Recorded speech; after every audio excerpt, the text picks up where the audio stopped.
Hey everyone, it's Zach with Palantir Research. For our inaugural Palantir Daily episode, we're going to cover Palantir's price action from today, Tampa General also revealing their quantitative results from how Palantir has helped them, and also Dan Ives, who sees a broader tech bull market coming, as well as other news. Now, looking at the stock first, we hit a high of $19.85 today, which still falls short of testing that $20 range as of recording this video. The price has been bouncing between the low of $19.30 and this high, so either way, Palantir still is bouncing around in this $42 billion market cap range after that massive Friday. And this is looking also at the flat overall markets from all the indices. Now, compared to the last close on Friday, seeing us in this new territory, the market seems to be in a figuring out what's next phase. Do we let this stretch valuation stick around? I mean, there are lots of incoming catalysts too that are qualitative and we don't know the full value of still. And interest in AI players too, because those fast movers can capture the market, meaning they will be important later on, meaning future growth. So it'll be interesting to see with more time where the market decides to go. Now, news-wise, first, Tampa Bay General Hospital gets a new video posted on Palantir's YouTube channel. They talked about establishing their analytics program, and it's a substantial 19-minute video there, so if you have the time, but more importantly, how they use AIP and how with numbers this has improved their hospital, patients, and finances. And they got to start off hot with a bunch of stats to show their scale. More than 700 residents and fellows with 60 plus training programs, more than 14,000 staff members, 100 plus locations across Florida, $2.2 billion in operating revenue with 42,000 surgeries, 1,120 licensed beds, 7,200 baby deliveries, and 682 transplants. And they want to grow this. They've transformed and expanded their reach across Florida in multiple major cities, but also within their own Tampa Bay campus. They also shared their analytics journey to show their capabilities growing over time alongside their plans, which of course includes Palantir. Hence, their strategic vision was integral to use them since it sets up the data foundation to do this. Now, the rest of the video focuses on them as an organization, on how they built their analytics program, and tying in how they collaborated with Palantir to make sure it's not just Palantir doing all the setup work, but rather training and upskilling their TGH folks to effectively use and build up the platform over time themselves. And this is a fantastic example that they're getting all their data together, especially with the unstructured sets where they've connected everything and creating huge value for patients and the hospital. They reduced the average length of stay for sepsis patients by 30%. And sepsis, for those who don't know or don't work in healthcare, is a risky diagnosis for hospitals because if it's found that the hospital made it a hospital-acquired disease, that does not get paid out since it is their fault. But also reduce this by an average of 13% in time using broad antibiotics, which also had a 24 hours quicker de-escalation of using this broad antibiotics.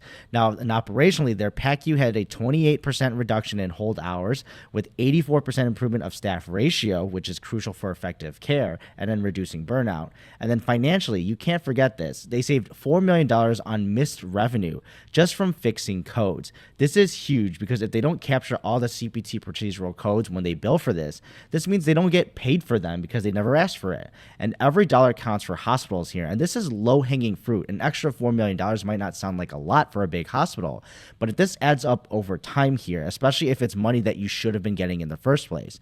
And this also helps because margins are very thin at hospitals and you want to ensure there's some survivability for them.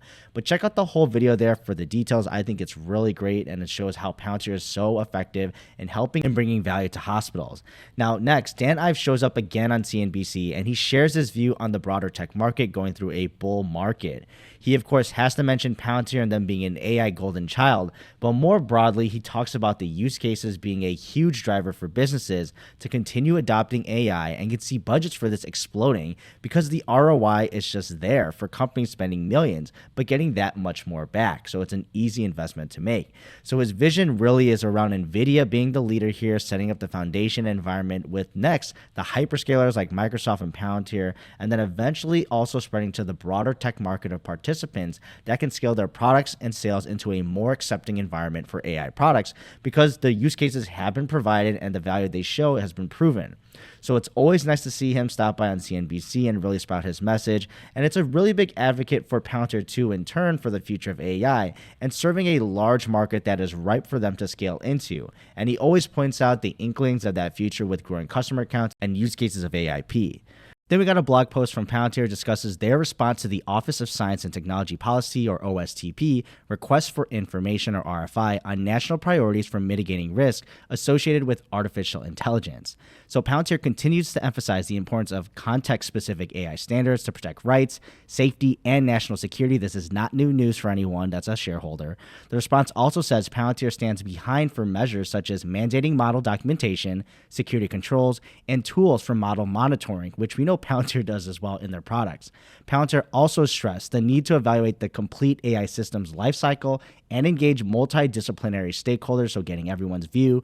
Now, in terms of equity and civil rights, Palantir at least suggested that AI programs should address normative fairness and acknowledges the trade-offs in algorithm optimization and making that explicit.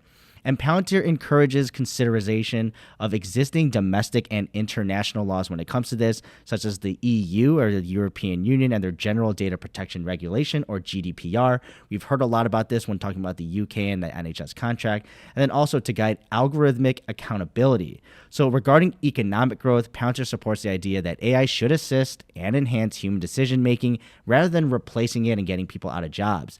Their response also highlights the importance of preparing the workforce for AI applications, providing safety nets, and also avoiding disproportionate harm to vulnerable populations here. Palantir also is going to advocate for government programs to consider commercially available AI capabilities. So this is something they've always talked about, especially with the military, but in the context of public services this time. Palantir wants to promote an operational field-to-learn approach to AI innovations, meaning you actually get your hands on it, and then emphasizing exposure to realistic deployment challenges.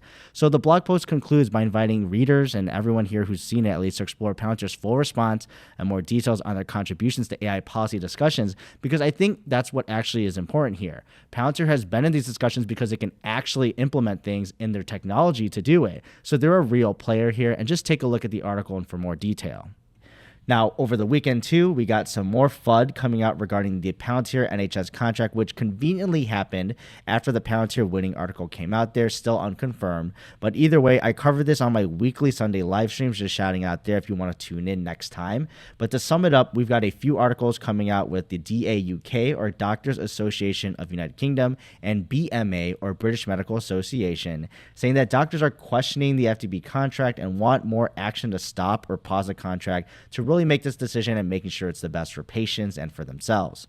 And the last FUD too was also regarding tying the UK, making their biobank data that was donated from the British public to be used for medical research falling into the hands of insurance companies or researchers that had relations to them.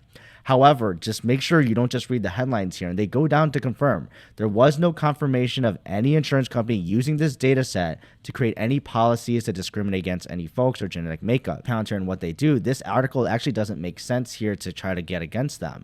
They're trying to create more noise around the FDP, making it sound like this would even be Palantir's decision, when in reality it would be the UK government who controls this.